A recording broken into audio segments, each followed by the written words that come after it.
लेकिन आज पहले पे कमीशन पर आने से पहले मैं ये जो 22 अप्रैल को ऑल इंडिया सर्विसेज के लिए एक एनपीएस का दोबारा गजट आया है, मैं उस पर चर्चा करूंगा आज। तो मुझे लगता है कि all India NPS employees services के लिए जो गजट आया है वो कहीं ना कहीं हम सब लोगों के लिए भी बहुत इंपॉर्टेंट हो जाता है। क्यों? क्योंकि देखिए एनपीएस का गजट एक ही होगा ऑलमोस्ट, वो चाहे ऑल इंडिया सर्विसेज हो और चाहे वो सेंट्रल सिविल सर्विसेज हो। तो लेकिन फिर भी कहीं ना कहीं थोड़ा थोड़ा बदलाव देखने को मिलता है। कब तक 8वां पे लागू होगा, मैं आप लोगों के सवाल लूँगा। देखिए 8वां पे कमीशन लागू होने की डेट तिथि जो है 1 जनवरी 2026 है, लेकिन मुझे भरोसा है कि मई से पहले 2027 में आपको बढ़ा हुआ वेतन मिलने लग जाएगा। मुझे भरोसा है कि 1 अप्रैल 2027 को जो वेतन आपको मिलेगा, मैं अभी सेंट्रल गवर्नमेंट एम्प्लॉइज़ की बात कर रहा हूँ, उन्हें 8वें पे कमीशन के अनुसार बढ़ा हुआ वेतन मिलना शुरू हो जाएगा। मेरी ऐसी मेरा ऐसा कयास है या मेरा ऐसा अनुमान है, या जो पे कमीशन को मैं देख रहा हूँ जिस तरीके से काम करते हुए, उसे देख करके लगता है कि 8वां पे कमीशन आपको बढ़ा हुआ वेतन 1 अप्रैल 2027 से स्टार्ट हो जाएगा। ये मुझे भरोसा पड़ रहा है। बाकी तो आयोग के ऊपर है और सरकार के ऊपर है कि आयोग अपनी रिपोर्ट कब देता है और सरकार उसे कब तक मंजूरी देती है, किन किन चीज़ों को मंजूरी देती है और किन किन चीज़ों को रोकती है। तो खैर हम बात करते हैं ऑल इंडिया सर्विसेज के लिए। तो सबसे पहले तो ये समझ लीजिए कि ऑल इंडिया सर्विसेज हैं कौन कौन लोग हैं। तो देश में केवल 3 लोग हैं, ओनली 3 कैटेगरीज, जिन्हें हम ऑल इंडिया सर्विसेज कहते हैं। पहला है आईएएस यानी इंडियन एडमिनिस्ट्रेटिव सर्विसेज, दूसरा है आईपीएस यानी इंडियन पुलिस सर्विसेज, और तीसरा है आईएफओज यानी इंडियन फॉरेस्ट सर्विसेज। क्योंकि यही 3 ऐसे ऑफिसर्स होते हैं जिन्हें रिक्रूट तो सेंट्रल गवर्नमेंट करती है, लेकिन इनको कैडर अलॉट किया जाता है, इनको स्टेट्स मिल जाते हैं और वहां जाकर के ये लोग नौकरी करते हैं। तो इनके लिए अलग से गजट सरकार निकालती है, ऐसी परंपरा है। इसकी चर्चा मैं क्यों कर रहा हूं, ये इंपॉर्टेंट है क्योंकि एनपीएस का गजट है। अगर एनपीएस में कोई भी बदलाव उन्होंने ऑल इंडिया सर्विसेज एम्प्लॉइज़ के लिए, ऑफिसर्स के लिए किया होगा, तो जाहिर सी बात है सेम बदलाव उन्हें हमारे साथ भी करना ही पड़ेगा और कोई चारा नहीं है। अब चूंकि ऑल इंडिया सर्विसेज के जो ऑफिसर्स हैं उनकी परिस्थितियां काफ़ी अलग होती हैं। रिक्रूटमेंट सेंट्रल गवर्नमेंट करती है, कैडर मिल जाता है नागालैंड, तमिलनाडु या आगमुट, अंडमान, गोवा या फिर मेघालय, तो यूनियन टेरिटरीज, इस तरह के जब उन्हें मिलती हैं तो उनका सैलरी वगैरह स्ट्रक्चर निकलता तो स्टेट गवर्नमेंट से है, लेकिन बाकी नियम कायदे कानून सेंट्रल गवर्नमेंट बनाती है। तो बहुत सारी उनके केसेस में तमाम ऐसी चीज़ें हैं जो बड़ा क्लियर कट होनी चाहिए। उनके नियम कायदे कानून बड़ा जो है स्पेसिफिक होते हैं, मैं कहूँगा। तो ये 22 अप्रैल को 2026 को गजट आया है, मेरे हाथ में ये गजट है। तकरीबन 17 पेज का इंग्लिश का गजट है और इतना ही हिंदी का है। तो इसे पिछले कुछ दिनों से मैं लगातार इसको स्टडी कर रहा था, देखने की कोशिश कर रहा था कि इसमें क्या नया है, क्या नया नहीं है। तो ज़्यादा गहराई में ना जाते हुए बिल्कुल सतही तौर पर मैं आपको एक बात बता दूं जो बहुत इम्पोर्टेंट है। सबसे इम्पोर्टेंट बात है वो ये है कि इसमें साफ साफ जो पॉइंट नंबर 4 है, जो पैरा नंबर 4 है, पैरा नंबर 4 पे उन्होंने ये कहा है कि ऑल इंडिया सर्विसेज में जो भी एम्प्लॉई नया रिक्रूटी आएगा, जो भी ऑफिसर नया रिक्रूटी आएगा, अब कोई सेलेक्ट होकर के कोई आईएएस, आईपीएस या आईएफएस अधिकारी सिलेक्शन के बाद अगर आता है 22 अप्रैल 2026 के बाद, तो उसको एनपीएस का विकल्प तो दिया ही जाएगा। एनपीएस तो कंपलसरी है उसके लिए। उसके साथ साथ रूल नंबर 10 यानी डेथ एंड डिसेबिलिटी के केस में ओल्ड पेंशन स्कीम का जो विकल्प दिया जाता है वो विकल्प कंपलसरी भरना होगा। हालांकि अगर वो नहीं भी भरता है तो आगे 3 साल तक इसको डिफ़ॉल्ट ऑप्शन में माना जाएगा, यानी 22 अप्रैल 2026 से लेकर के 21 अप्रैल 2029 तक ये डिफ़ॉल्ट ऑप्शन के तौर पर मौजूद रहेगा। या फिर जिनकी सेवाएं 15 साल के अंदर हैं और उनके साथ में कोई हादसा हो जाता है, मिसहैपनिंग हो जाती है, डेथ या डिसेबिलिटी का कोई केस हो जाता है, तो उन लोगों को भी डिफ़ॉल्ट ऑप्शन के तौर पर पुरानी पेंशन का लाभ मिलेगा अगर डेथ या डिसेबिलिटी होती है तो। धर्मेंद्र उपाध्याय जी, मैं आपका मैसेज पढ़ रहा हूँ और आर्थिक बोझ इस पर बाद में बात कर लेंगे, अभी तो हम इसको डिस्कस कर लेते हैं। तो ये ऑप्शन उन्होंने दिया है, तो इसका मतलब हम लोगों का जो ऑप्शन था वो 2024 में 30 मार्च 2024 को बंद हो गया था। केवल उनके लिए खुला रहेगा जिनकी 15 साल से सेवाएं कम हैं, उनके लिए डिफ़ॉल्ट के तौर पर मौजूद रहेगा। तो पहली बात तो ये, जो लोग ऑप्शन भर पाए नहीं भर पाए थे, तो उनके लिए ये ऑप्शन अभी भी खुलना चाहिए, नहीं खुला है तो उनके लिए भी खुलना चाहिए। अब जो दूसरी सबसे बड़ी बात है वो है वॉलंटरी रिटायरमेंट, यानी कि स्वैच्छिक सेवानिवृत्ति। वैसे तो ये पूरा जो गजट है वो 33 पैराज में या अनुच्छेद में बटा हुआ है और उनके बाद में सब पैरा हैं या सब रूल्स हैं, 33 रूल और बाकी सारे सब रूल्स में बटा हुआ है। सारा पढ़ने के बाद मुझे ये लगा कि जो 4 चीज़ें हैं हमें डिस्कस करने की ज़रूरत है, क्योंकि उनसे हमारा सीधा सीधा वास्ता है। तो पहला है वॉलंटरी रिटायरमेंट, यानी कि कोई IAS, IPS या IFS इंडियन फॉरेस्ट सर्विस का अधिकारी अगर वॉलंटरी रिटायरमेंट लेना चाहता है तो पहला क्लास है, अगर उसकी 30 साल की 30 इयर्स की, 20 नहीं कह रहा हूँ 30 कह रहा हूँ, 30 साल की नौकरी पूरी हो गई है तो कभी भी वो वॉलंटरी रिटायरमेंट ले सकता है। या फिर वो 50 साल का हो गया है, तो इसके हिसाब से हम ज़रा समझने की कोशिश करते हैं कि कोई भी ऑल इंडिया सर्विसेज का अधिकारी मैक्सिमम किस उम्र तक नौकरी में आ सकता है, क्योंकि मैक्सिमम उनके आने की उम्र 32 और 33 साल रह जाती है। मेरे ख्याल से 27-28 साल जनरल के लिए है, फिर 5 साल के आसपास रिजर्व कैटेगरी जो शेड्यूल ट्राइब्स के लिए, और SC कैटेगरी से हैं तो मेरे ख्याल से 3 साल या 5 साल इस तरीके से रहेगा। तो मैक्सिमम 32 से 33 साल की उम्र में, अगर 33 साल की उम्र में कोई नौकरी में आता है तो 30 साल तो उसको होगा ही नहीं। तो इसका मतलब ये हुआ कि वो 30 साल से पहले ले सकता है अगर वो 50 साल की उम्र उसने पूरी कर ली है तो इसका मतलब ये हुआ कि अगर 33 साल में कोई आएगा तो भी उसे कम से कम 27 साल नौकरी में देने होंगे। ये तो हो गया पहला क्लास। दूसरा क्लास कहता है कि 20 साल की सेवा पूरी करने पर भी वो वॉलंटरी रिटायरमेंट ले सकता है। तो इसका मतलब ये हो गया कि 20 साल के बाद वो कभी भी वॉलंटरी रिटायरमेंट ले सकता है। लेकिन वही फिर इसमें सेकेंड पैराग्राफ में उन्होंने 50 साल की उम्र का कोई क्लॉज नहीं दिया है, यानी अगर 50 साल की उम्र नहीं पूरी है तो भी फिर वो वॉलंटरी रिटायरमेंट ले सकता है। इसको क्लैरिफाई नहीं किया गया है कि 20 साल की नौकरी हो गई है, 50 साल की उम्र है या नहीं है, कोई क्लैरिफिकेशन नहीं है। तो या तो ये मेरी समझ में कमी है और या तो फिर ये गजट लिखने वालों के अंदर कमी है कि उन्हें ये क्लॉज देना चाहिए था, क्योंकि ये इनक्लियर हो गया। हालांकि उन्होंने लास्ट में लिखा है कि किसी भी स्पष्टीकरण के लिए किसी भी पैरा में अगर कोई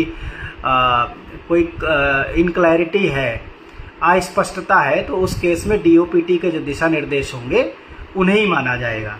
तो दूसरा तो ये हो गया। लेकिन असम, मेघालय, मणिपुर, नागालैंड, त्रिपुरा और सिक्किम, इन 6 राज्यों के जो IAS, IPS और IFS अधिकारी होंगे जिनको असम, मेघालय, नागालैंड, सिक्किम, मणिपुर या त्रिपुरा कैडर मिला हुआ है, तो उनके केस में वो 15 साल नौकरी पूरी करने के बाद ही वॉलंटरी रिटायरमेंट ले सकते हैं। ये क्लॉज बहुत महत्वपूर्ण है। तो भैया, असम में क्या बाकी सेंट्रल सिविल सर्विसेज के अधिकारी या कर्मचारी काम नहीं करते हैं? क्या नागालैंड में बाकी सेंट्रल गवर्नमेंट एम्प्लॉइज काम नहीं करते हैं? क्या मणिपुर या त्रिपुरा में बाकी सेंट्रल सिविल सर्विसेज के क्लास A के भी मैं पूछता हूं कि क्या वो लोग काम नहीं करते हैं? कि केवल ये ऑल इंडिया सर्विसेज के लिए इसका देने के पीछे लॉजिक समझ में नहीं आया। मैं मानता हूं कि ऑल इंडिया सर्विसेज के ऑफिसर्स की ड्यूटी बहुत स्पेसिफिक है, बहुत हाई लेवल की है, लेकिन फिर भी उन्हीं के ऑफिस में बाकी लोग भी सेंट्रल सिविल सर्विसेज के एम्प्लॉइज़ या अधिकारी भी काम करते हैं। तो उनके केस में ये 15 साल वाला ऑप्शन क्यों नहीं? यही नहीं, अंडमान निकोबार में भी काम करते हैं, वेरी हार्ड स्टेशन में, गंगोत्री में भी काम करते हैं, यमुनोत्री में भी काम करते हैं। तो ये एक जो मुझे रूल जो मिला, इस पर थोड़ा सा मुझे ये मुझे पार्शियल सा लगता है, या कह लीजिए कि जो हार्ड स्टेशन हैं या वेरी हार्ड स्टेशन हैं, इन जगहों पर काम करने वाले सेंट्रल सिविल सर्विसेज को भी अगर ये बेनिफिट दिया जाए तो इसमें कोई बुराई नहीं है। तो ये तो हमारा हो गया वॉलंटरी रिटायरमेंट। दूसरा है इनका case rule number 13, pre mature retirement. Pre mature retirement, देखिए प्री मैच्योर रिटायरमेंट सरकार करती है, कर्मचारी खुद या अधिकारी खुद नहीं ले सकता है, ये सरकार करेगी। सरकार क्या करती है कि ऑल इंडिया सर्विसेज के अधिकारियों के लिए 15 साल की नौकरी पूरी होने के बाद उनका रिव्यू करती है, उनकी पूरी सर्विस पैटर्न को रिव्यू करती है। रिव्यू करने के बाद अगर उनको ये लगता है कि ये अधिकारी आगे काम करने के लिए ठीक है, बायस्ड नहीं है, मतलब उस पर कोई भी इस तरह का कोई आरोप प्रत्यारोप नहीं है या कोई इस तरह की उसने कॉन्स्टिट्यूशन को मतलब जो है वो नहीं किया है, तो ऐसे तब उनको रिव्यू करने के बाद उनकी आगे की सर्विस कंटिन्यू करती है। तो ये कहा गया है कि 15 साल की नौकरी पूरी करने के बाद कंसर्न्ड गवर्नमेंट को अगर ये लगता है कि ये अधिकारी नौकरी में बने रहने के लिए नहीं है तो प्री मैच्योर रिटायरमेंट उसका कर सकती है। फिर दूसरा है कि 25 साल की नौकरी पूरी होगी, एक बार 15 साल की नौकरी पूरी होने पर, दोबारा 25 साल की नौकरी पूरी होने पर। हालांकि हम लोगों के केस में 56J, जिसे हम कंपलसरी रिटायरमेंट कहते हैं, 56J1 हम लोगों के केस में वो लागू होता है। इनके मामले में 56J1 जैसा कोई टर्म नहीं है ऑल इंडिया सर्विसेज के लिए, कहा ही नहीं गया है। हालांकि इन्होंने ये कहा है कि प्री मैच्योर रिटायरमेंट में अगर कोई एलिगेशन इस तरह से पाता है कि सरकार को लगता है कि ये नौकरी करने के लिए ठीक व्यक्ति नहीं है तो उनको कंपलसरी रिटायरमेंट दे सकते हैं। तो या तो 15 साल की नौकरी के बाद रिव्यू करने पर, या 25 साल की नौकरी के बाद, या फिर वो 50 साल के हो गए हैं तो भी। एक तीसरा केस और भी है कि अगर सरकार को लगता है कि बहुत ही गंभीर आरोप है तो वो कभी भी रिव्यू कर सकती है, ये भी एक क्लॉज डाला गया है। खैर, हम लोगों के केस में तो 56J है, वो 55 साल की उम्र पर आता है। 55 साल की उम्र अगर उस समय सरकार रिव्यू करती है और ये पाती है कि काम करने के लिए नहीं है, एलिजिबल है, योग्य नहीं है, क्वालिफाई नहीं कर पा रहा है, तो उसको जबरिया रिटायर कर देती है। और अगर पेनाल्टी का केस नहीं है, मतलब अगर उस पर कोई पेनाल्टी नहीं लगी है, तो रिटायरमेंट के सारे बेनिफिट देती है, नहीं तो बेनिफिट्स रोक देती है। ये सरकार का तरीका है। तो यहाँ पर ये तो अगर देखा जाए तो इनके केस में 15 ही साल की नौकरी में रिव्यू का पैटर्न है, जबकि हमारे यहाँ 15 साल की नौकरी के बाद रिव्यू नहीं है, बल्कि 55 साल की उम्र पर रिव्यू का पैटर्न है। जी Sunil Kumar ji, thank you so much, आपकी विशेष के लिए बहुत बहुत आभार व्यक्त करते हैं। फिर है रूल नंबर 14, जिसे कहा गया है रेजिग्नेशन। अब देखिए, ये समझिए कि अगर सेंट्रल सिविल सर्विसेज का कोई भी अधिकारी या कोई भी कर्मचारी या कोई भी शिक्षक 20 साल की नौकरी पूरी करने से पहले केवल रेजिग्नेशन केस होगा, केवल रेजिग्नेशन। अगर आपने 19 साल 10 महीने की नौकरी करने के बाद आप जाना चाहते हैं तो आपको कोई रिटायरमेंट बेनिफिट्स नहीं मिलेंगे। रिटायरमेंट बेनिफिट्स का मतलब आप समझिए, एक तो वॉलंटरी रिटायरमेंट केस नहीं बना, तो आपका केस बना रेजिग्नेशन। और रेजिग्नेशन जब आप करेंगे तो ना आपको ग्रेच्युटी मिलेगी, ना आपको लीव इनकैशमेंट मिलेगा, ना आपको बीमा का पैसा वापस मिलेगा। आपको केवल जो आपने कंट्रीब्यूट किया है और जो सरकार ने पैसा डाला है, यानी कि एनपीएस में जो कंट्रीब्यूशन इकट्ठा हुआ है, उस कंट्रीब्यूशन में से कुछ अमाउंट मिलेगा और बाकी सरकार रख लेगी तब तक जब तक कि आप सुपरएन्युएशन की डेट पर नहीं आ जाते। ये भेदभाव है। जबकि इनके केस में क्या है कि रेजिग्नेशन, इसका मतलब आप समझिए कि भाई जो व्यक्ति, जो अधिकारी अगर 15 साल की नौकरी करने के बाद गवर्नमेंट उसको रिटायर कर रही है तो भी दे देगी बेनिफिट, लेकिन हमें तो 20 साल की सर्विस कंपलसरी करनी ही करनी है। और उस पर से हम वॉलंटरी रिटायरमेंट अगर हम लेते भी हैं तो फिर वो 20 और 80 का फार्मूला लागू होगा हम पर। 20% मिलेगा और 80% की उसी दिन से हमको एन्युटी मिलना शुरू होगी। 20 साल की कंपलसरी सर्विस चाहिए उसमें। लेकिन इनके केस में रेजिग्नेशन तो वो कर सकते हैं, तो इसका मतलब ये हो गया कि 5 साल की कम से कम उनके केस में बचत है। भले ही कुछ विशिष्ट परिस्थितियों में हो, सबको नहीं है, लेकिन कुछ विशेष परिस्थितियों में, जैसे मेघालय, असम, नागालैंड, त्रिपुरा, सिक्किम और नागालैंड, इनके ऑफिसर्स को ये बचत है। फिर रूल नंबर है 15। हाँ, एक बात और है कि इस पर बहुत सारे साथियों के मेरे, चूँकि हम सभी जानते हैं कि हमारे डिफेंस में ऑर्डिनेंस, जो हमारी 41 ऑर्डिनेंस फैक्ट्रियाँ हैं और उन पर जो यंत्र इंडिया जो लिमिटेड का कारपोरेटाइजेशन का जो खतरा मंडरा रहा है और तमाम सारी हमारी फैक्ट्रियों को कारपोरेटाइज कर भी दिया गया है। हम लोग इस लड़ाई को भी लड़ते आ रहे हैं लगातार। अभी मैं मोदी नगर जो ऑर्डिनेंस फैक्ट्री है वहाँ भी गया था, वहाँ भी कर्मचारियों की बहुत बड़ी ये प्रॉब्लम थी।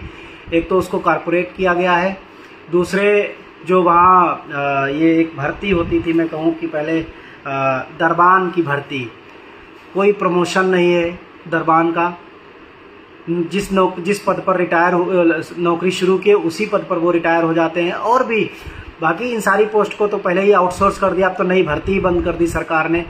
तो ये हम इस लाइव के माध्यम से भी भारत सरकार से गुजारिश करेंगे कि आपने पहले ही, जैसे मैं अभी थोड़े दिन पहले ही मोदी नगर हमने विजिट किया था, तो मोदी नगर विजिट करने के बाद पता चला कि अब ऑर्डिनेंस फैक्ट्री मोदी नगर को तो कुछ मिल ही नहीं रहा बनाने के लिए। जहाँ पहले बम, हथगोला, बारूद और ये सब बनता था, अब उनको कोई टारगेट ही नहीं मिलता।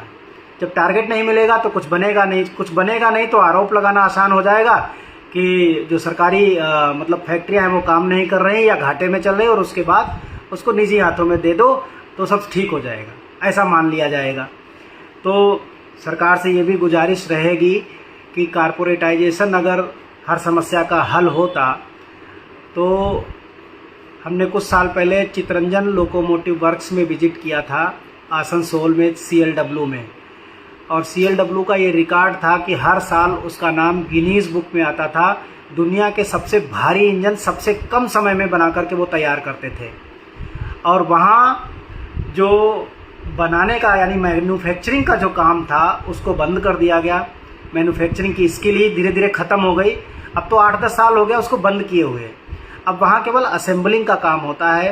विदेशों से पुर्जे आते हैं, डिब्बों की चादर आती है और उनका सारा इक्विपमेंट्स आता है, और वहाँ बैठ करके लोग बस उसको असेंबल कर देते हैं और बस बन गया इंजन।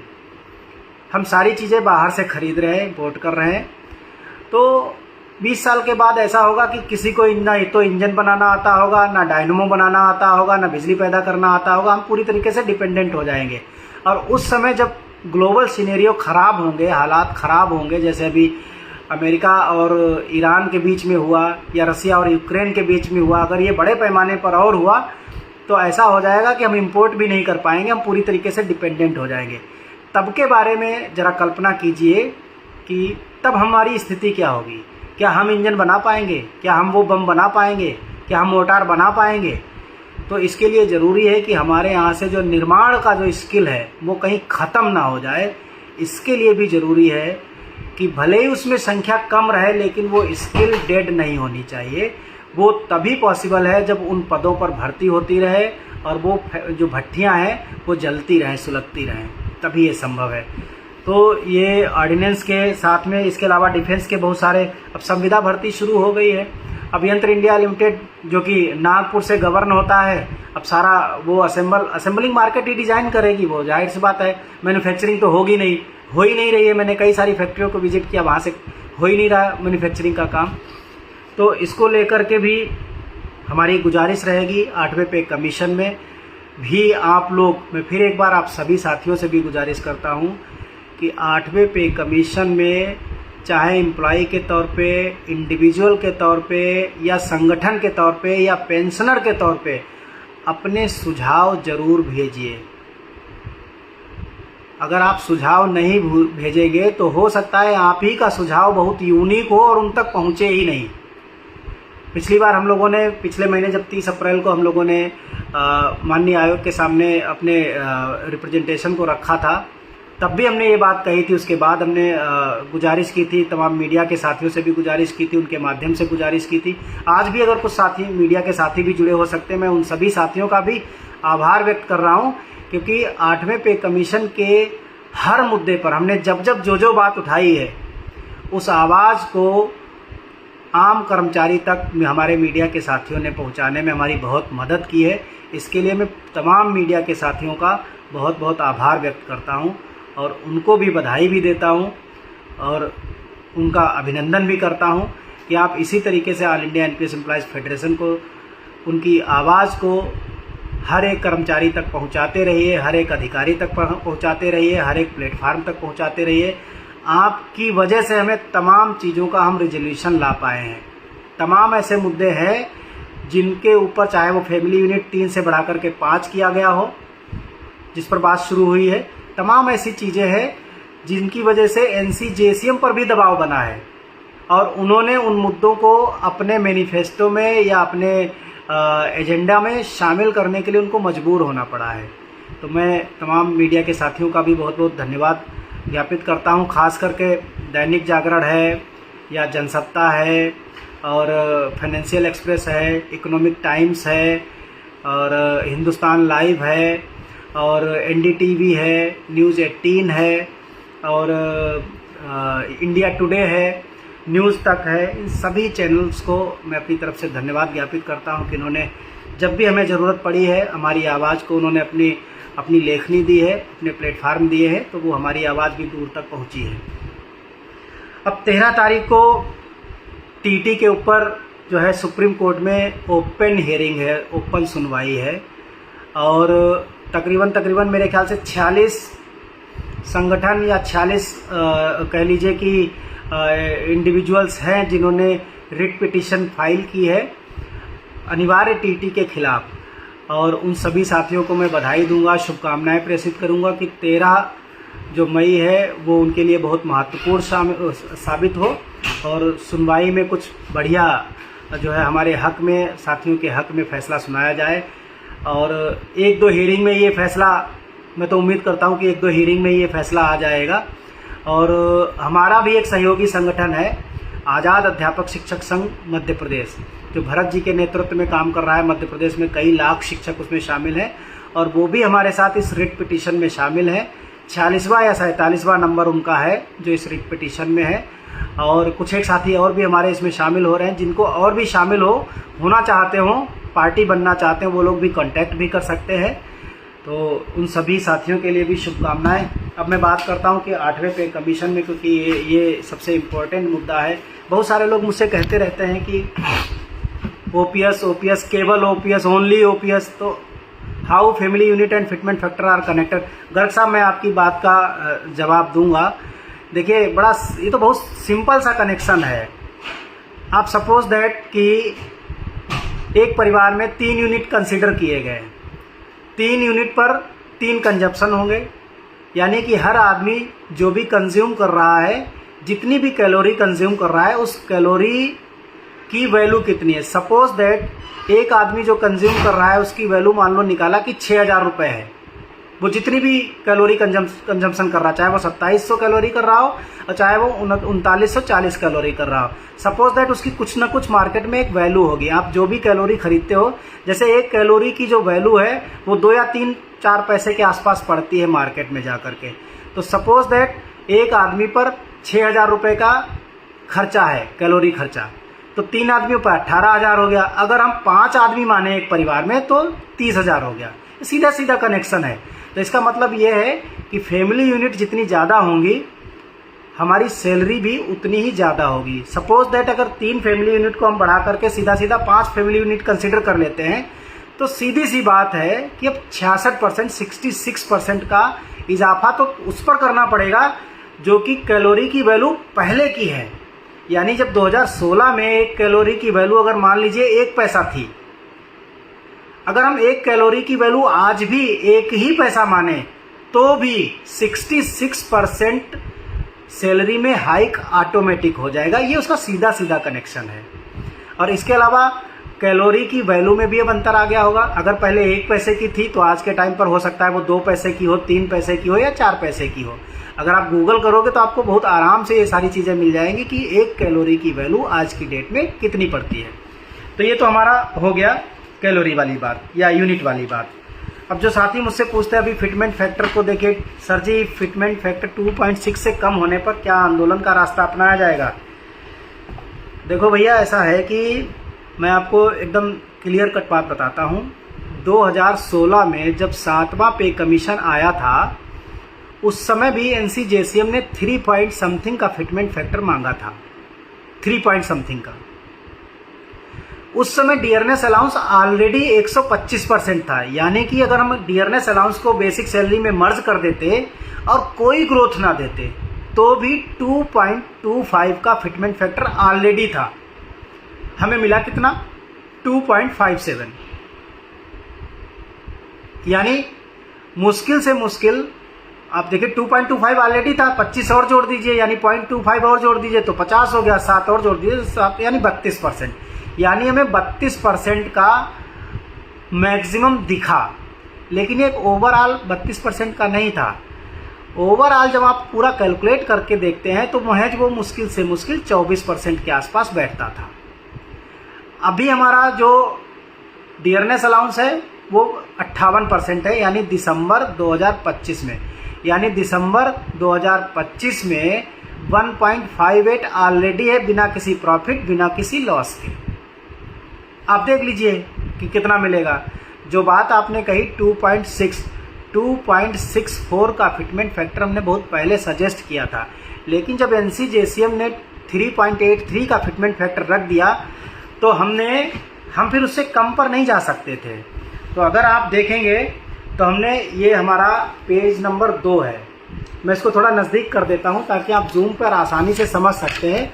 और पॉइंट नंबर अगर 1 को आप रीड करेंगे, मैं एक बार जो लोग स्क्रीनशॉट लेना चाहते हैं वो स्क्रीनशॉट ले लेंगे तो उनको दिख जाएगा। हमने 13 पॉइंट पर एग्रीमेंट दिया है एनसीजेसीएम को, और वो 13 पॉइंट जो जिसमें हमने एग्रीमेंट दिया है अपनी कंसेंट दी है वो है फैमिली यूनिट 5 3 की जगह फिटमेंट फैक्टर 3.83 और 2700 कैलोरी की जगह कैलोरी कंजम्पशन 3490, यानी कैलोरी कंजम्पशन लगभग 3500 की। हार्ड एरियाज कंसिडरेशन और hard allowances consideration, specific allowances और daily allowance, patient care, sport, uniform, night duty, maternity, paternity और चाइल्ड केयर लीव, और मेंस्ट्रुअल जो मतलब महिलाओं के लिए महीने में एक छुट्टी जो मेंस्ट्रुअल लीव के लिए, और एसोसिएशंस और यूनियंस की लीव के लिए, और ex gratia payment, compassionate appointment, performance incentives, death cum retirement gratuity के लिए उन्होंने 50 लाख रुपए की डिमांड की है ग्रेच्युटी में, तो हमने भी 50 लाख पे ही कमिटमेंट किया है कि वो हमारा एग्रीमेंट है, हम इससे नीचे नहीं आएंगे। 1 रैंक 1 पेंशन सिविलियन के लिए, पेंशन कम्यूटेशन और फैमिली पेंशन के लिए हमने जो फिर 3 पॉइंट जो मेजर हमने 3 पॉइंट दिए हैं, मैं आप लोगों के साथ उसको डिस्कस कर लेता हूं कि हमने मेजर 3 पॉइंट क्या दिए हैं। कि पहला है एनपीएस और यूपीएस को ख़त्म करके uniform hybrid model of old pension scheme should be revived. अब जब हमने 30 अप्रैल को माननीय आयोग के सामने ये बात कही कि मैं एनपीएस और यूपीएस को लेकर के अपना व्यापक दृष्टिकोण रखना चाहता हूं और मैं पावर पॉइंट प्रेजेंटेशन दिखाना चाहता हूं, तो उन्होंने कहा देखिए सीधी सी एक बात है, कमेटी बनी, कमेटी ने कुछ नया फैसला दिया, उसके आधार पर यूनिफाइड पेंशन स्कीम आई। आप ये बताइए कि क्या बदलाव करके क्या नया स्थापित किया जा सकता है। आप स्क्रैप तो सभी बोलते हैं, पूरी दुनिया बोलती है कि इसको स्क्रैप करके ओल्ड पेंशन स्कीम बहाल करिए, इसके अलावा बताइए आप कैसे कर सकते हैं। तो हमने वहाँ पर एक हाइब्रिड मॉडल रखा है, ये पूरा उसी मॉडल का ब्लूप्रिंट है। ये आप इस पर देखेंगे मैंने लिखा भी है, old pension scheme should be restored in hybrid model. हमने उसको कैसे करने की कोशिश की है, हमने एनपीएस और यूपीएस को मिला दिया है। हमने ये कहा है कि सिस्टम को स्क्रैप ना करे सरकार तो भी ओल्ड पेंशन स्कीम बहाल हो सकती है, हमने वो तरीका बताया है। हमने कहा है कि हमारा जीपीएफ का पैसा दूसरी जगह जाता था, आप एनपीएस में डालते रहिए, लेकिन एनपीएस में सरकारी अंशदान अलग चलने दीजिए और हमारा अंशदान अलग चलने दीजिए। हमारा अंशदान अगर अलग रहेगा और हमारे अंशदान पर मिनिमम जीपीएफ के बराबर रिटर्न की गारंटी दीजिए, जिसे हमने मार्स कहा है, minimum assured return guarantee, Mars हमने कहा है। और उसका हमने हवाला भी दिया है सीएजी की, जो एनपीएस की रिपोर्ट थी 2020 की। सीएजी की रिपोर्ट साफ साफ कहती है कि एनपीएस में कर्मचारी के अंशदान पर निश्चित ब्याज की गारंटी होनी चाहिए। हमने उसी पॉइंट को वहाँ से लेकर के आए हैं और हमने ये कहा है कि हमारे अंशदान पर कम से कम जीपीएफ के बराबर इंटरेस्ट की गारंटी होनी चाहिए। हमारा वाला अंशदान उस पर कैपिंग नहीं होनी चाहिए। हम चाहे 10% कटवाएं, हम चाहे 20 कटवाएं, 30 कटवाएं, 40 कटवाएं, जितना भी कटवाएं, अगर हमारे वाले अंशदान पर निश्चित ब्याज की गारंटी कर दी जाएगी तो कर्मचारी खुद ब खुद ज़्यादा पैसा कटवाने लग जाएगा और मार्केट की लिक्विडिटी बढ़ जाएगी कम से कम 2 से 3 गुना तक। तीसरा हमारा उसमें ये डिमांड है कि हमारा चाहे रिटायरमेंट हो, चाहे वॉलंटरी रिटायरमेंट हो, चाहे कंपलसरी रिटायरमेंट हो, चाहे हम नौकरी छोड़ दें और चाहे हमको टर्मिनेट कर दिया जाए, हमारा वाला हिस्सा जीपीएफ की तरह निकाल करके दे दो। सो सिंपल है, हमारा पैसा जीपीएफ बन गया। बिना नाम रखे ही वो जीपीएफ बन जाएगा, बिना स्क्रैप करे जीपीएफ बन जाएगा। और ये कोई बहुत बड़ी बात नहीं है। अगर बैंक से आप 1 लाख रुपए का भी लोन लो, सबसे छोटा सा छोटा लोन लो, किसी भी बैंक से लो, तो बिना निश्चित ब्याज के कोई बैंक क्या लोन हमें देती है? तो वही बैंकें हमसे हर महीने 12 से 14 हजार करोड़ रुपए ले रही हैं एनपीएस के माध्यम से, तो हमें निश्चित ब्याज क्यों नहीं दे रही है? ये तो सीधा सा सवाल है। तो इस पर माननीय आयोग ने बड़े ध्यान से सुना है और उसको नोट किया है। मानना ना मानना तो वो सरकार का काम है, वो तो आगे देखा जाएगा। लेकिन इम्पोर्टेंट ये है कि ये चीज़ डिस्कस हुई वहाँ पर। अभी जेसीएम ने तो कह दिया हम तो हूबहू ओपीएस लेंगे, बस काम खत्म।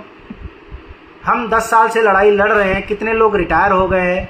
अभी महाराष्ट्र में रिवाइज्ड एनपीएस आ गया, उन्होंने एनपीएस को रिवाइज्ड कर दिया और ये कहा कि हम 20 साल की नौकरी करने के बाद 50% पेंशन देंगे। ये बात उन्होंने कह दी रिवाइज्ड पेंशन में। लेकिन कर्मचारी ने जितना भी डिडक्शन करवाया है 10% के रूप में, वो वापस नहीं करेंगे, कोई लमसम अमाउंट नहीं देंगे। अब वहाँ के कर्मचारी राजी हुए या नहीं हुए ये तो मुझे नहीं पता है, लेकिन ये कैसी ओपीएस है भाई? ये तो कोई ओपीएस नहीं है। आपकी ज़िंदगी भर की कमाई सरकार छीन ले, ये तो कोई ओपीएस नहीं हुई, ये तो कोई पेंशन नहीं हुई। हाँ, ये अच्छा कदम है कि उन्होंने 20 साल की नौकरी पर 50% पेंशन की गारंटी दी, ये एक अच्छा कदम है। तो ये हमने मॉडल दिया है। दूसरा हमने ये कहा है कि एनपीएस से जो पैसा कटता है सरकार का 14%, अब तो सरकार ने उसको 18.5% करने की बात कह दी, वो चाहे यूनिफाइड पेंशन स्कीम के माध्यम से कही हो और चाहे एनपीएस में, क्योंकि यूनिफाइड पेंशन स्कीम को कंटिन्यू करने का कोई ज़रूरत ही नहीं है। अगर किसी को यूनिफाइड पेंशन स्कीम लेना है तो सरकार सीधे ये बोले कि जिस दिन वो रिटायर हो रहा है, चाहे वॉलंटरी रिटायर हो रहा हो, चाहे कंपलसरी रिटायर हो रहा हो, चाहे सुपर एनुएशन रिटायर हो रहा हो, जिस दिन वो रिटायर हो रहा है तो आप उसकी कैलकुलेशन 10 + 18.5 के हिसाब से कर दो। कर्मचारी का तो पहले भी 10% जा रहा था, आज भी 10% जा रहा है, तो उसको तो बदलने की जरूरत ही नहीं थी। तो आपने यूनिफाइड पेंशन स्कीम को mid service, during the service endorse करने की जरूरत ही नहीं है, वो तो ऑटोमेटिकली इंडोर्स हो जाएगा अगर आप चाहोगे तो रिटायरमेंट पर। तो ये बात भी उनको समझ में आई है कि ये तो कैलकुलेशन बेस्ड है, तो there is no need of unified pension scheme, उसकी कोई ज़रूरत है नहीं।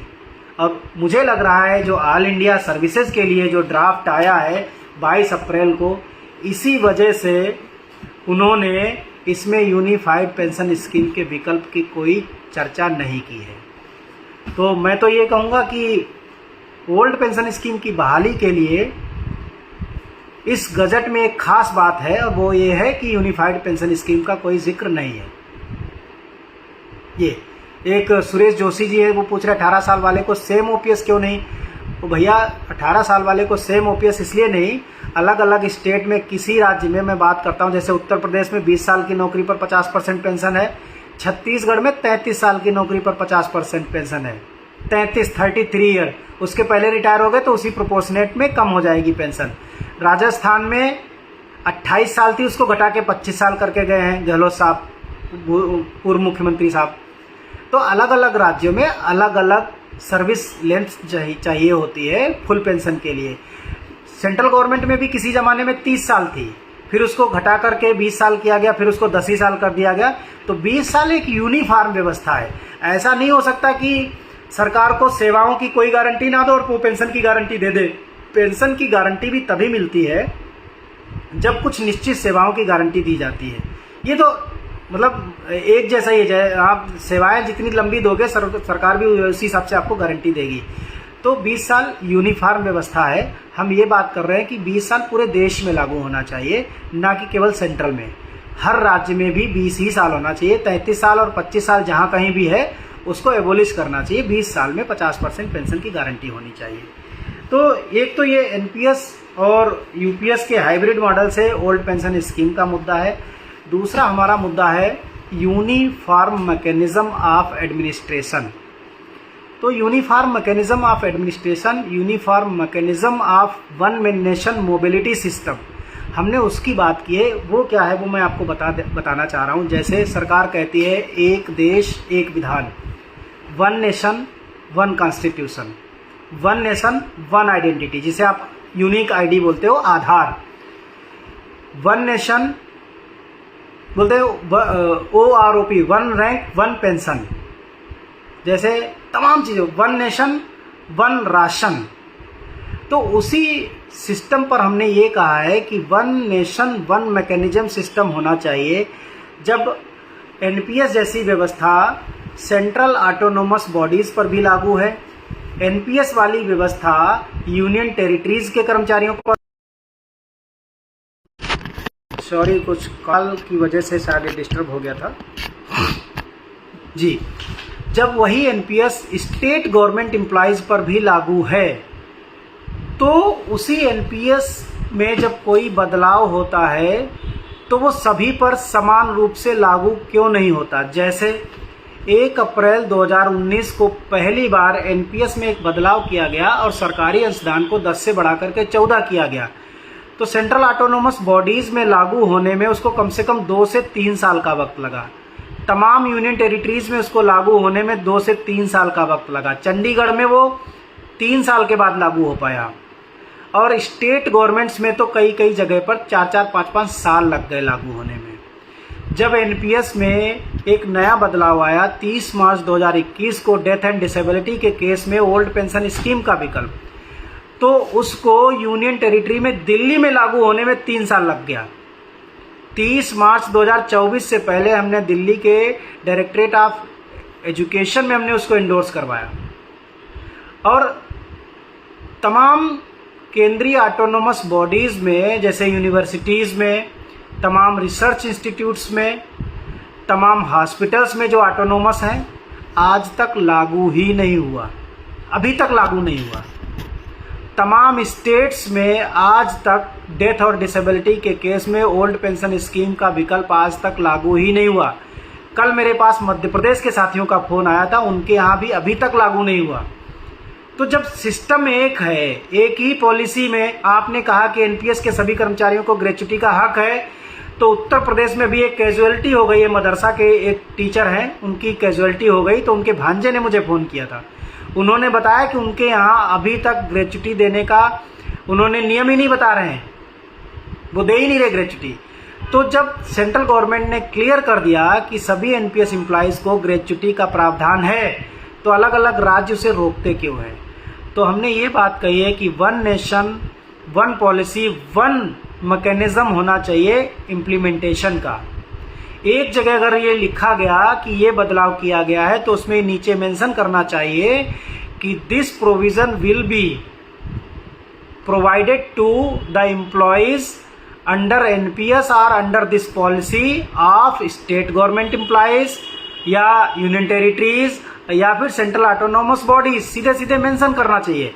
ये बात हमने रखा है, और इसको हमने मैं मानता हूं कि आज के समय का ये सबसे ज़रूरी मुद्दा है जिसको डिस्कस किया जाना चाहिए। ये प्रपोजल है, अगर आप लोग देख सकते हैं तो बहुत हल्का कलर दिख रहा है। Automatic endorsement of government notifications, memorandums, circulars, gadgets and extra activities by government of India for uniform and automatic applicability of employees service rules and reforms, one policy one implementation, one nation one service framework, ये हमने दिया है। और मुझे भरोसा है कि माननीय आयोग को भी ये अच्छा लगना चाहिए, और इस चीज़ को इंडोर्स कराने में उनको मतलब जो है सरकार तक इस बात को पहुंचाना चाहिए। हम चाहेंगे कि माननीय आयोग, गुजारिश भी करेंगे माननीय आयोग से, इस मुद्दे पर बहुत गंभीरतापूर्वक विचार करें वो। और इसके अलावा टीचर्स के लिए, जैसे टीचर्स के बीच में विभेद है, यूजीसी के टीचर्स 65 साल में रिटायर होते हैं, मेडिकल प्रैक्टिशनर्स 65 साल में रिटायर होते हैं, स्कूल टीचर्स 60 साल में रिटायर होते हैं, प्राइमरी यूपी के प्राइमरी टीचर 62 साल में रिटायर होते हैं। ये यूनिफॉर्म व्यवस्था हो। शिक्षक तो शिक्षक ही है, चाहे छोटे बच्चे को पढ़ा रहा हो, चाहे सेकेंडरी स्कूल के बच्चे को पढ़ा रहा हो, चाहे सीनियर सेकेंडरी को पढ़ा रहा हो, और चाहे वो ग्रेजुएशन के बच्चों को पढ़ा रहा हो, चाहे प्रोफेशनल कोर्सेज के बच्चों को पढ़ा रहा हो, और चाहे वो IIM के बच्चों, MBA कराने वालों को पढ़ा रहा हो। शिक्षक शिक्षक है, उनके बीच में ऐसा विभेद ना करें। एक विभेद तो पहले से ही है सैलरी स्ट्रक्चर में, वो तो आपने कर ही रखा है, अब कम से कम उसके रिटायरमेंट में भी विभेद मत करिए। तो वहाँ हमने डिमांड करी कि 65 साल में सभी शिक्षकों का रिटायरमेंट होना चाहिए, और 62 साल कम से कम। वैसे तो मेरा ये कहना है कि यूनिफॉर्म मैकेनिज्म होना चाहिए। जब भारत की जीवन प्रत्याशा जो बढ़ करके 70 साल हो गई है, अब हमारी लाइफ एक्सपेक्टेंसी 70 ईयर्स को पार कर चुकी है, तो 70 साल तक अगर आदमी जीवन प्रत्याशा है तो 60 से बढ़ा करके 65 साल रिटायरमेंट एज करने में कोई गुरेज नहीं होना चाहिए। ये कोई बहुत बड़ा काम नहीं है। आप कहते हैं नए लोगों को रोजगार नहीं मिलेगा, रोजगार कैसे नहीं मिलेगा? रोजगार तो आप बंद कर रहे हो। रोजगार ना मिलने की वजह रिटायरमेंट नहीं है, रोजगार ना मिलने की वजह है कि जो जितना भी ग्रुप डी की भर्ती थी आपने सारी आउटसोर्स कर दी, लाखों की संख्या में आपने भर्ती को बंद कर दिया, ग्रुप सी की तमाम भर्ती आपने बंद कर दी। प्रॉब्लम वहाँ से है, प्रॉब्लम रिटायरमेंट से नहीं है। कुछ टीचर्स के लिए स्पेसिफिक चीज़ें हैं, उनको किसी और दिन डिस्कस कर लेंगे। आज का सेशन मुझे लग रहा है बहुत लंबा हो भी गया है। अब मैं आप लोगों के सवाल ले लेता हूं, अगर कोई सवाल है आप लोगों के तो वो मैं ले लेता हूं। It should be 15 years paid CPC जल्द लागू हो। देखिए जल्द लागू हो, अब देखिए लागू हो, सरकार ने दे दिया। हमने 200 दिन का कैंपेन चलाया था कि मिशन 200 डेज, 8वें पे कमीशन को अपनी रिपोर्ट 200 दिन में बना करके देनी चाहिए। ये हम उनसे गुजारिश कर सकते हैं। अभी हमने 8वें पे कमीशन से चलते समय 30 अप्रैल को एक गुजारिश की, तो हमने हालांकि कहा कि हालांकि ये 8वें पे कमीशन के परव्यू में नहीं है, मैं जानता हूँ इस बात को, लेकिन फिर भी मैं आपसे एक गुजारिश करना चाहता हूँ अपने मेमोरेंडम के अलावा। तो उन्होंने कहा बताइए, तो मैंने कहा कि देखिए सरकारी कर्मचारियों को 10 साल में पे कमीशन का लाभ मिलता है, और 10 साल में कभी तो ग्रोथ ठीक मिल जाती है, नहीं तो एवरेज ग्रोथ मिली है। हम लोगों को कभी बहुत ज़्यादा तर्कसंगत न्याय नहीं मिला है। अब देखिए कि 2016 में जो लेवल 1 का कर्मचारी जिसने 18,000 रुपये सैलरी से शुरू किया था, 2025 के अंत में उसकी ग्रॉस सैलरी 36 से 37,000 थी, यानी कि 10 साल में महज डबल तक पहुंच पाया वो। तो इस बात को आपको ध्यान में रखने की ज़रूरत है। आप बताइए कि क्या 10 साल के बाद 36,000 रुपये, जो 37,000 रुपये ग्रॉस सैलरी ले रहा है, उसका NPS डिडक्शन होने के बाद इन हैंड सैलरी मुश्किल से 32 और 33,000 के बीच में है। तो क्या 32 से 33,000 रुपये पाने वाला व्यक्ति जिसके 10-10 साल के बच्चे होंगे, क्या दिल्ली जैसे महानगरों में सर्वाइव कर सकता है? अगर नहीं कर सकता है, आपको लगता है, तो पे कमीशन को क्या 10 साल से पहले नहीं आना चाहिए?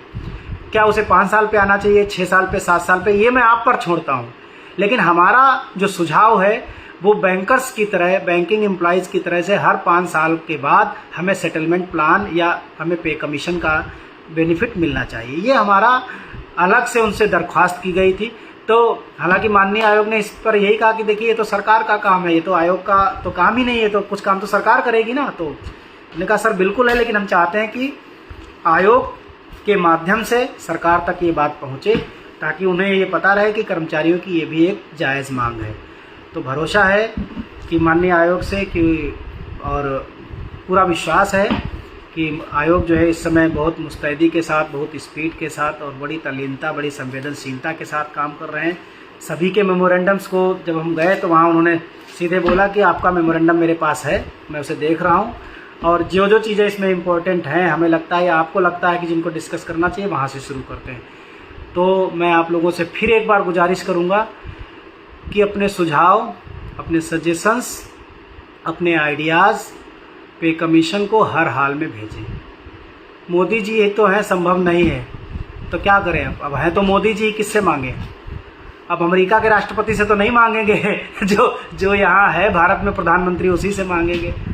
सर जब यूपीएस में 1 टाइम स्विच ऑप्शन है एनपीएस में वापस आने का रिटायरमेंट, तो फिर यूपीएस क्यों ना ज्वाइन करें? अमित सिंगला जी, यूपीएस ज्वाइन कर लोगे तो यूपीएस सक्सेसफुल हो जाएगी, फिर सरकार कहेगी सारे लोग यूपीएस में चले गए हैं।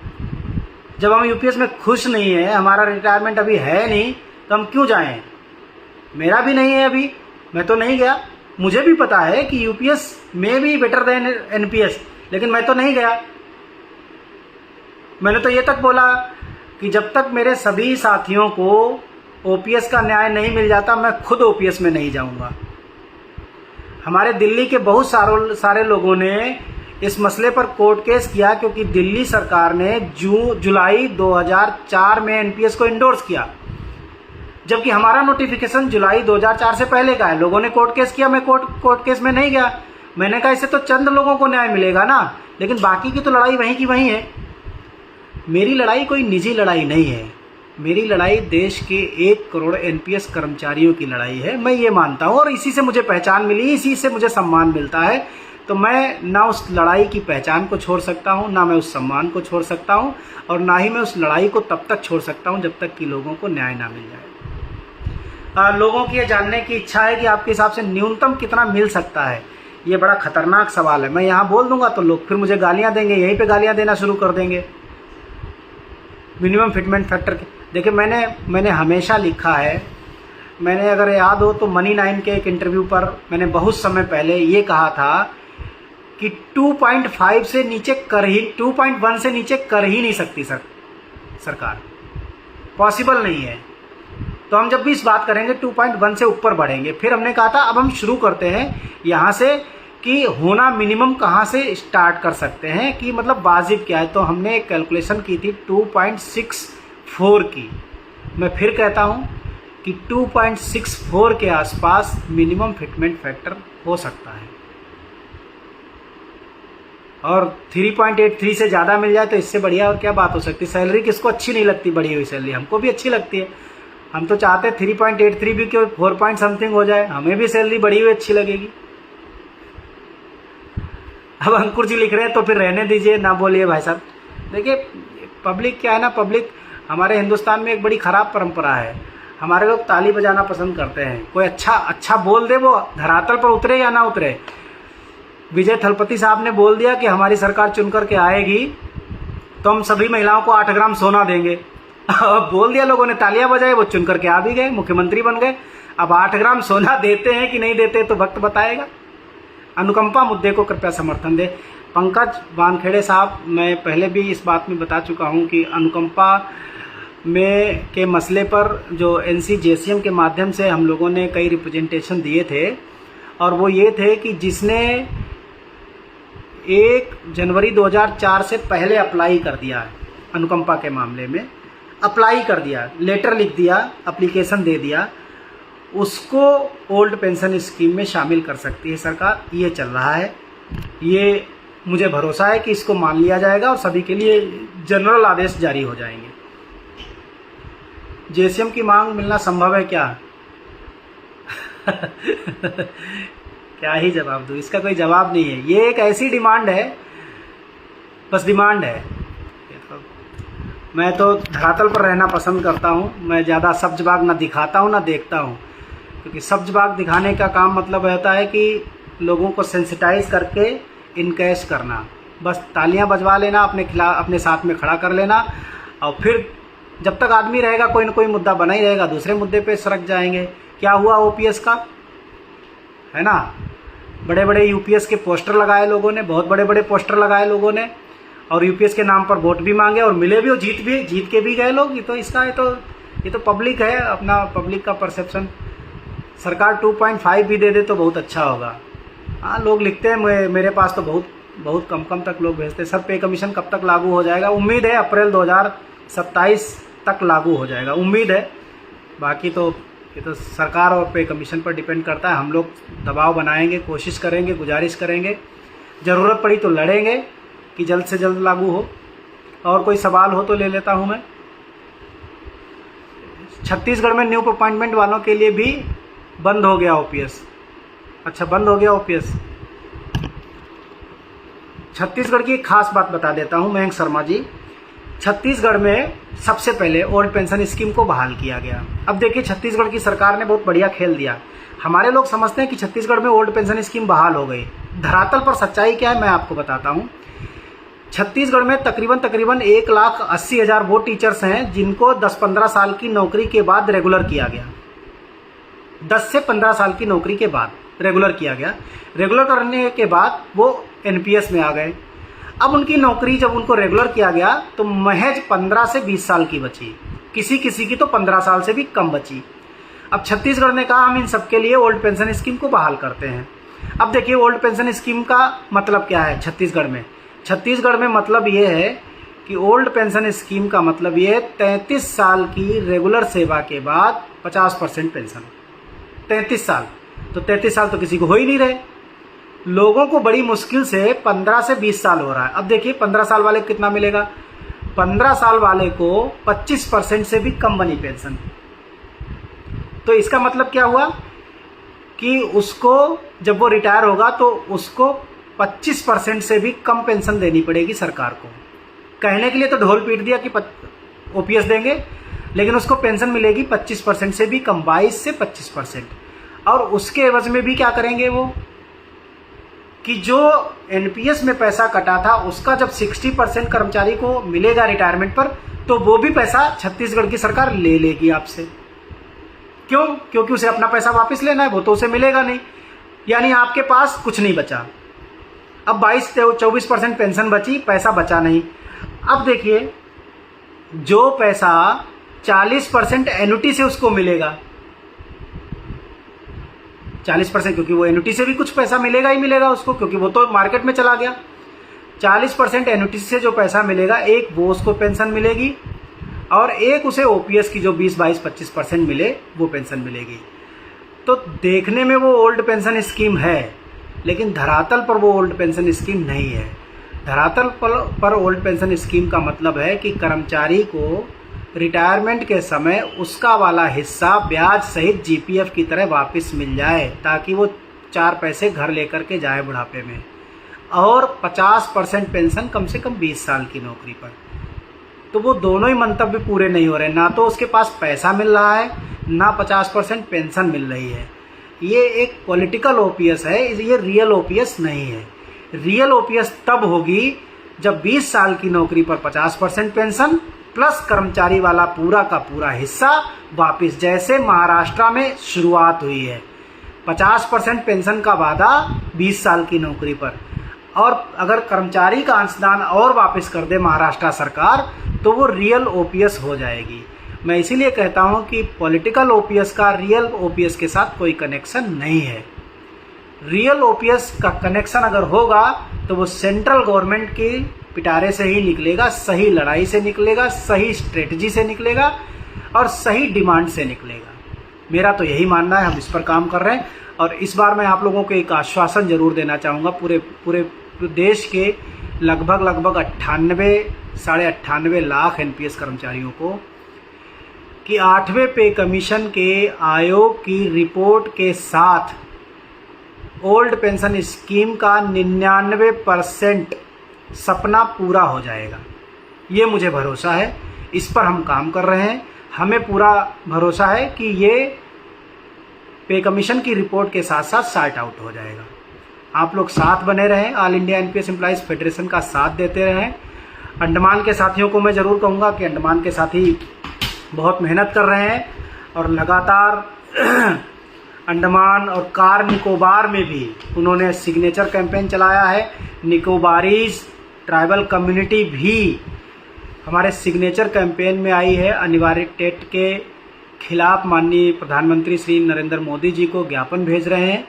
उनका संभवतः वो सिग्नेचर कैंपेन पूरा हो गया है और बहुत जल्दी हम उस सिग्नेचर कैंपेन को, उस सिग्नेचर जो हमारा है उसको हम माननीय प्रधानमंत्री जी तक पहुंचाने की कोशिश करेंगे। उसकी एक डेट रखेंगे और सबको इन्फॉर्म भी करेंगे और उसको हम माननीय पीएमओ तक पहुंचाएंगे और गुजारिश करेंगे माननीय प्रधानमंत्री जी भारत की सरकार से कि सभी शिक्षकों को 2009 से पहले, और एक ख़ास बात मैं आपको बताऊं, वो बार बार छूट जाती है कि देखिए जम्मू कश्मीर का अपना अलग संविधान था 2014 तक, बल्कि 2019 तक, और जम्मू कश्मीर में आरटीई एक्ट खुद 2019 में आया, 2019 में, और सुप्रीम कोर्ट के इस फैसले की वजह से 2019 से पहले वाले टीचर्स भी, जबकि उनके यहाँ तो आरटीई भी नहीं था,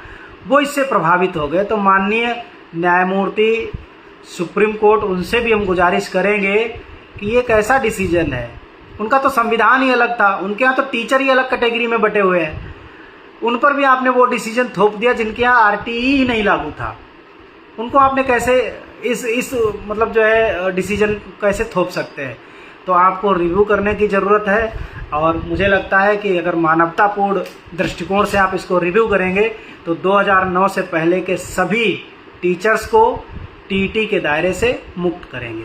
बहुत बहुत धन्यवाद। जय हिंद, जय भारत। आप सभी साथियों को नमस्कार।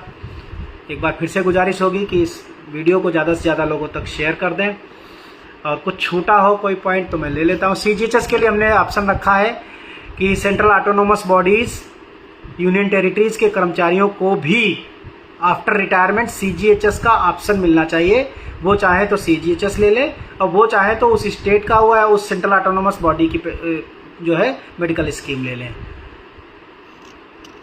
ईएल के लिए हमने कहा है कि हमने 400 ईएल तक इनकैशमेंट की डिमांड की है, 400 अप टू 400, और जितना भी ईएल इकट्ठी होती जाए सबका रिकॉर्ड मेंटेन करें, ऐसा ना करें 300 + 15 तक ही किया जाए, इसको रेस्ट्रिक्ट किया जाए।